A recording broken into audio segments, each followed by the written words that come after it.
तो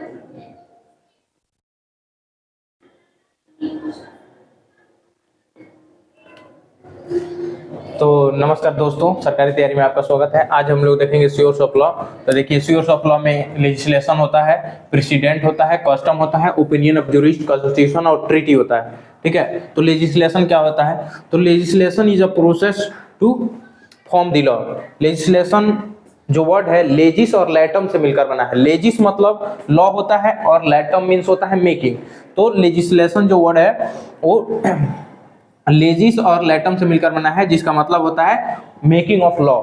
सो legislation means the process of law making. ठीक है, और ऑस्टिन साहब कहते हैं कि making of law by supreme और sovereign authority which must be followed by people. मतलब कि जो लॉ होता है वो सोवरेन अथॉरिटी के द्वारा या सुप्रीम अथॉरिटी के द्वारा बनाया जाता है, जिसे लोग फॉलो करते हैं। ठीक है, सलमान साहब कहते हैं process of law making bye competent and able authority.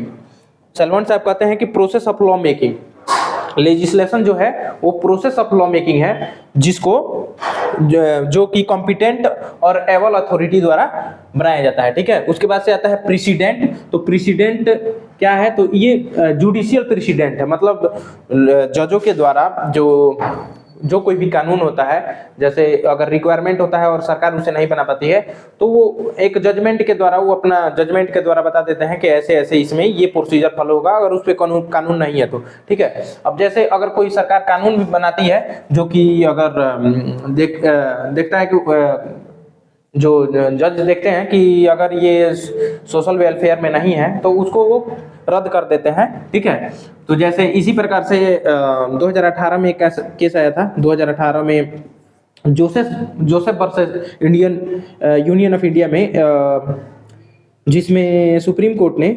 IPC का सेक्शन 497 को क्या कर दिया था? रिपील कर दिया था, मतलब नल एंड वॉइड कर दिया था। इसमें एडल्ट्री को जो है पनिशमेंट, एडल्ट्री के लिए पनिशमेंट इसमें बताया गया था। ठीक है, आईपीसी के सेक्शन 497 में।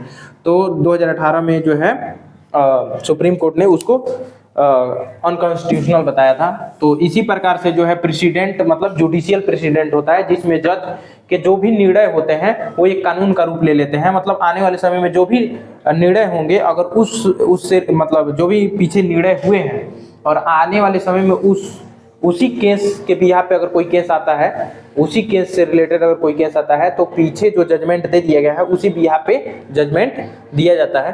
ठीक है, उसके बाद से आता है कस्टम। तो कस्टम क्या होता है? लॉन्ग एस्टेब्लिश कस्टम और ट्रेडिशन होता है, जो कि बाद में वो क्या बन जाता है? वो कानून का रूप ले लेता है। ठीक है, उसके बाद से ओपिनियन ऑफ ज्यूरिस्ट, मतलब जो भी स्कॉलर्स होते हैं उसके जो ओपिनियन होते हैं, जो सोसाइटी के वेलफेयर में होता है, वो भी कानून का रूप ले लेते हैं। ठीक है, उसके बाद से कॉन्स्टिट्यूशन होता है। कॉन्स्टिट्यूशन किसी भी कंट्री का सुप्रीम लॉ होता है। ठीक है, तो कॉन्स्टिट्यूशन भी सोर्स ऑफ लॉ है। उसके बाद से ट्रीटी।